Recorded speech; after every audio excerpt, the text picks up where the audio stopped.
नमस्कार दोस्तों, आज के इस वीडियो में हम बात करने वाले हैं कि किस तरीके से आप अपना शस्त्र लाइसेंस बनवा सकते हैं, क्या दस्तावेज चाहिए, कहाँ अप्लाई करना है और अगर कोई आपका आवेदन रिजेक्ट हो गया तो उसकी अपील कहाँ करेंगे, कौन आपका साथ देगा, कितना पैसा खर्च होने वाला है।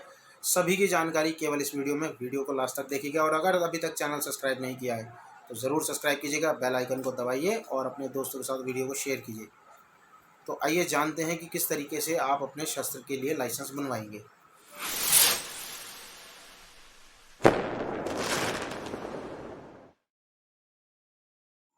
नमस्कार दोस्तों, बात करते हैं शस्त्र के लाइसेंस की कि कोई आपने अगर शस्त्र लेना है तो उसका लाइसेंस किस तरीके से मिलता है और शस्त्र किस तरीके से मिलता है। डिस्क्रिप्शन में मैंने एक फ़ॉर्म दिया है और आप चाहें तो उसे डाउनलोड करके भर सकते हैं। इस फॉर्म को भरने के बाद, हालांकि इस फॉर्म में कोई ज़्यादा जानकारी आपने नहीं भरनी है, केवल इतना ही भरना है, आपका नाम, पिता का नाम, आपका एड्रेस, मोबाइल नंबर, शस्त्र क्यों चाहिए, एक शपथ पत्र वगैरह, जो भी बेसिक सी जानकारी है आप फॉर्म देखने के बाद समझ जाएंगे कि किस तरीके की जानकारी है।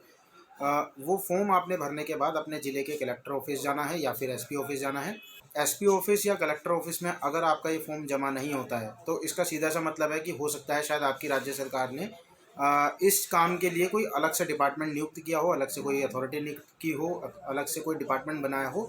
तो ऐसे डिपार्टमेंट की जो हायर अथॉरिटी होगी या जो भी अथॉरिटिकल पर्सन होगा या जो भी अथॉरिटिकल ऑफिसर होगा, उसके पास अपने ये जो आपने फॉर्म है वो लेकर के जाने हैं। बात करते हैं इसमें दस्तावेज़ की, तो दस्तावेज़ों में आपने कुछ खास दस्तावेज़ नहीं ले जाने, जो भी आपके मूल दस्तावेज होंगे जैसे आधार कार्ड हो गया, पैन कार्ड हो गया, राशन कार्ड हो गया, आपका आपका जाति प्रमाण पत्र हो गया, आपका डोमिसाइल हो गया, मूल निवास वगैरह हो गया, जो भी आपके पास दस्तावेज होंगे उन सब की आपने एक एक फ़ोटोकॉपी लेकर के जानी है, साथ ही उनको ओरिजिनल भी लेकर के जाना है।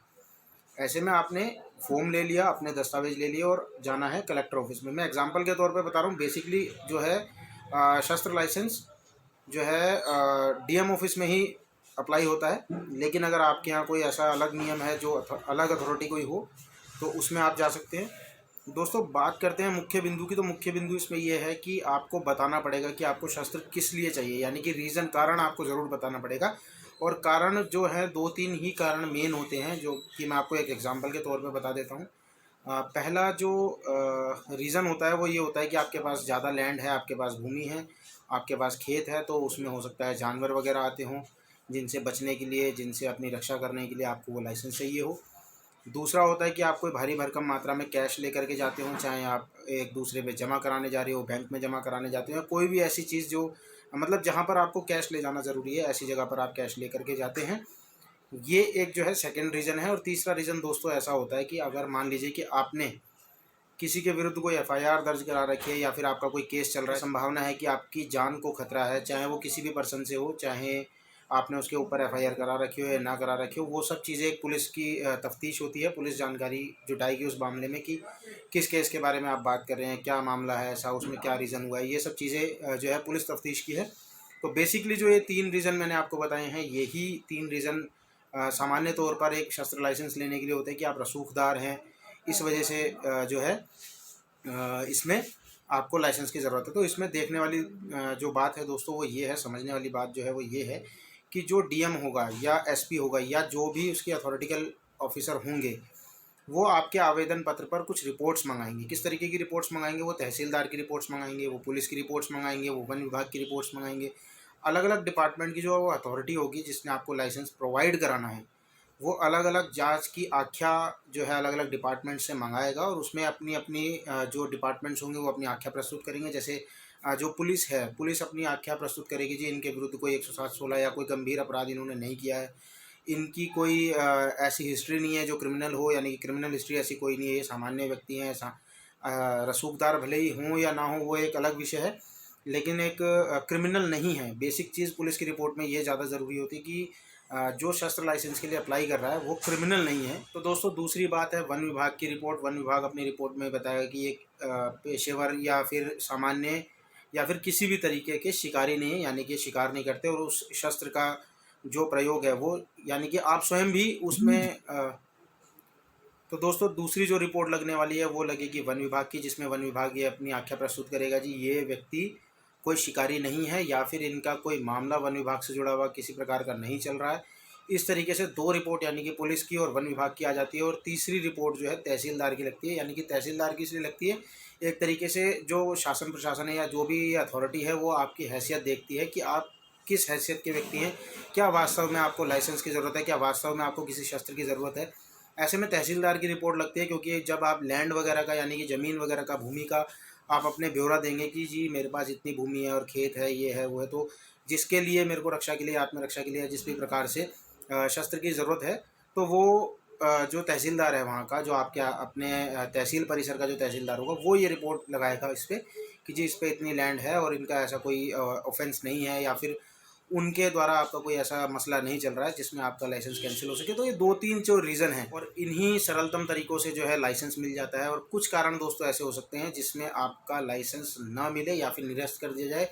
क्या है वो रीज़न, आइए जानते हैं। दोस्तों बात करें आपके लाइसेंस के किसी कैंसिलेशन के रीज़न की, तो वो ये रीज़न हो सकते हैं कि आपके ऊपर कोई आपराधिक मामला चल रहा हो, आप फरार हों, या फिर आपकी कोई ऐसी गतिविधियां रही हो जिसमें पुलिस प्रशासन ऐसा समझता हो कि आपको लाइसेंस देना या शस्त्र देना बिल्कुल भी उचित नहीं है।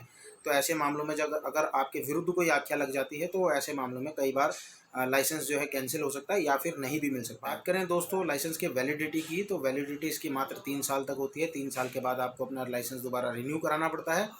लाइसेंस रिन्यू कराने में इतना सारा झंझट नहीं होता है, वो सामान्य तरीके से हो जाता है। आपने पुराना वाला लाइसेंस आपने उसी हायर अथॉरिटी के पास लेकर के जाना है। अगर डीएम के यहाँ आपने आवेदन करा था तो डीएम के यहाँ लेके जाना है। एसपी ऑफिस में अगर आपने आवेदन करा था तो एसपी ऑफिस में लेकर के जाना है, और वही आवेदन उसी अथॉरिटी पर लेकर के जा करके और बताना है जी इस प्रकार से मुझे ये लाइसेंस दिया गया था, जो कि 3 साल हो चुके हैं, अब रिन्यूअल करवाना है। और जो भी उनकी फ़ीस वगैरह होगी वो आप पे करके इसको रिन्यू करवा सकते हैं।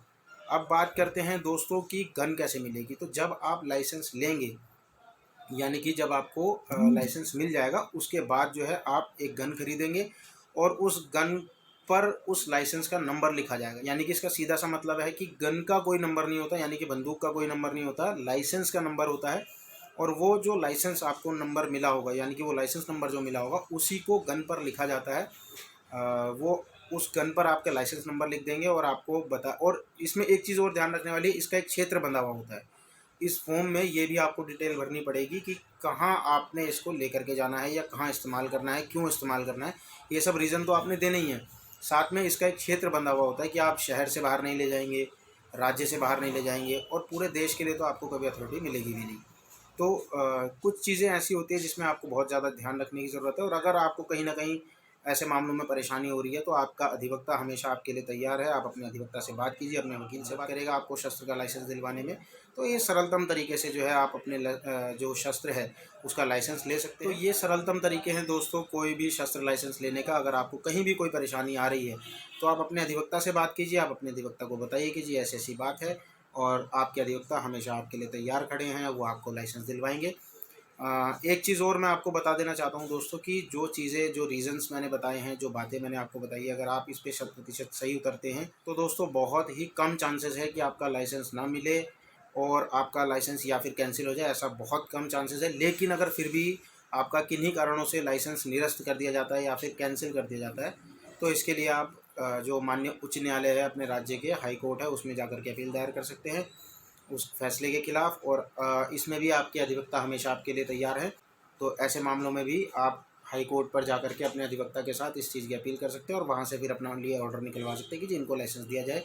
तो ये बहुत बेसिक सी जानकारी थी शस्त्र लाइसेंस के लिए। और ऐसे में आपके निकटतम पुलिस थाना, चौकी और तहसील और वन विभाग आदि कई सारे विभाग, जो एक तरीके से LIU जो है काम करती है। और आपको ध्यान रखना पड़ेगा इन चीज़ों में कि आप किसी भी नियमों का उल्लंघन ना करें। जो भी अपने तथ्य दें वो बिल्कुल सही दें, सापेक्ष दें, स्पष्ट रूप से दें। और अगर फिर भी कहीं ना कहीं आपको दिक्कत आ रही है, तो आप कमेंट बॉक्स में अपनी परेशानियों को लिख सकते हैं, मैं ज़रूर आपका जवाब दूंगा। मिलते हैं दोस्तों नेक्स्ट वीडियो में। अगर वीडियो पसंद आए तो ज़रूर शेयर कीजिएगा अपने दोस्तों के साथ, लाइक कीजिएगा, सपोर्ट कीजिएगा। तब तक मिलते हैं नेक्स्ट वीडियो में। जय हिंद।